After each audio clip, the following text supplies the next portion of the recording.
Hello and welcome to Jargonomics, the show where we cut through some of the web industry jargon, giving simple explanations that are hopefully easy to understand. In this episode, SEO.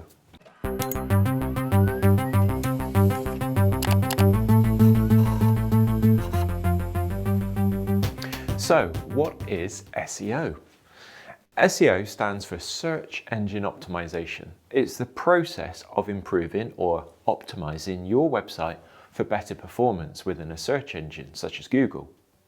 The goal of SEO is to ensure your website appears higher in the results when people search for keywords that are relevant to your site, and that it does this more consistently. SEO is often presented as the opposite of PPC or pay-per-click advertising, such as Google Ads or Microsoft Ads, because with SEO, you have the potential for unlimited free clicks. Why is SEO important? Well, it's worth pointing out from the start that no single type of online advertising is perfect. Paid ads, social media, blogs, banner ads, all do different jobs and can attract different types of customers to your site. There are lots of case studies comparing these different methods, but here are 3 recognized advantages of SEO. Firstly, the results that appear below the top paid ads on a Google results page, sometimes called the organic or natural results, are usually a result of good SEO. The content within these sites is considered to be more trusted by users than paid ads, and a greater level of trust normally translates into greater levels of online sales. Secondly, SEO is also excellent for local searches. If you're a local business working in a relatively small geographical area, then SEO can help you dominate the local search results. Thirdly, SEO is widely regarded as a long-term strategy since many good SEO practices have a cumulative effect. This means that your website's ranking with Google increases over time. Sounds great, doesn't it? But because of this, SEO can be a very competitive space. Many website owners and managers focus a great deal of time and effort on improving their SEO ranking. You may hear some people say that they focus on SEO because it's free. Whilst it's true that you don't pay for each click like you do with a Google paid ad, is it really free? How much time and money do you, a member of your staff or an agency, spend trying to improve your SEO each month? It's a business cost that's often overlooked as it's just time. It's worth remembering too that SEO results can change overnight. Google is renowned within the web industry for making changes to its search algorithms with little if any notice. This means that results will change. One day your website may rank well, but it may have dropped the day after. Algorithms change often. In fact, Google reported that in 2018, they'd updated their search algorithms more than 3,000 times. Now, most of these changes are small and affect only a handful of sites, whereas major changes, although less frequent, often have far-reaching effects, lasting for perhaps many months. So how does SEO work? Well, despite Google making these regular changes, there are some pretty solid principles which, if you stick to, will get you moving in the right direction. An analogy may help. Let's imagine you've written a fantastic book on dog grooming. You put it in your local library for everyone to read. But it has no jacket cover with its title, no list of chapters, and it isn't filed in the right section of the library. What do you think the chances are of anyone finding it, let alone actually reading it? What would help?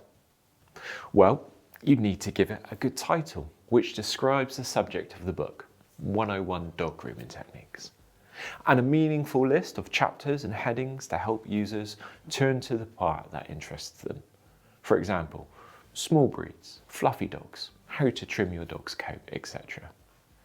And as for the library, well, they need to file it under the relevant section with a reference number so that it can be easily found.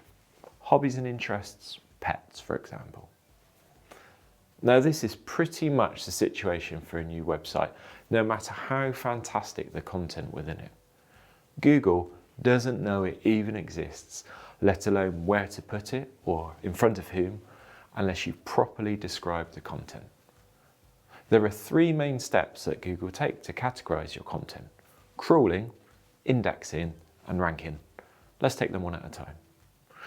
Crawling is Google's constant process of trying to discover new content online, such as websites, videos, etc.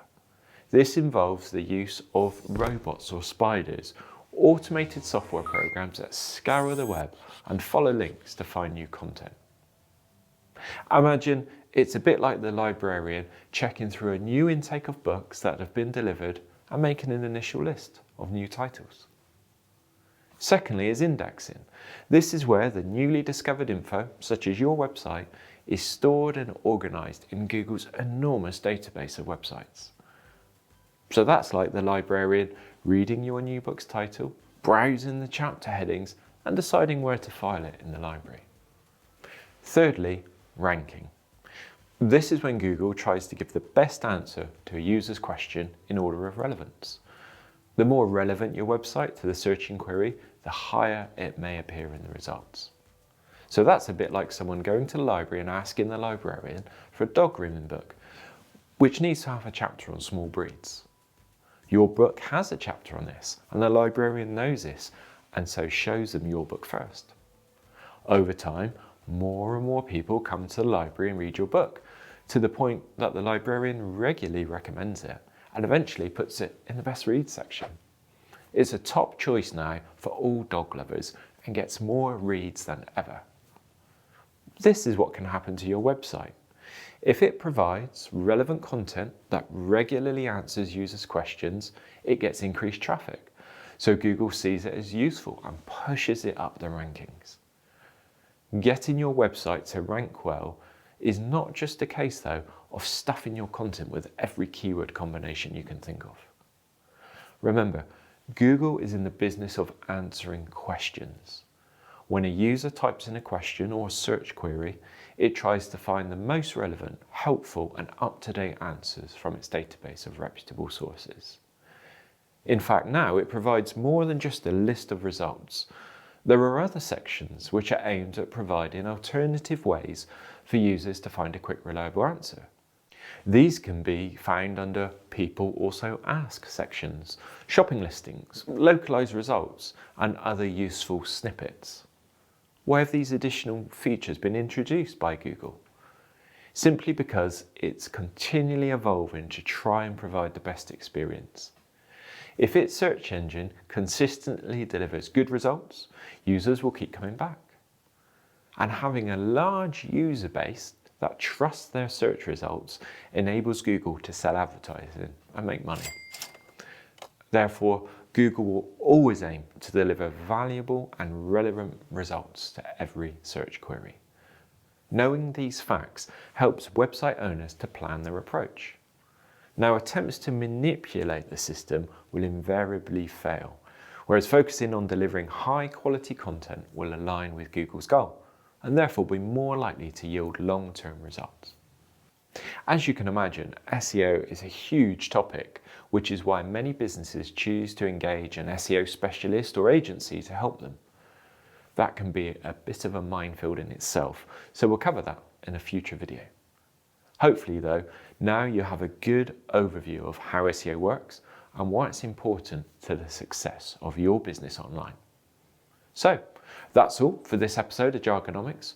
Join us next time as we decode more web industry jargon.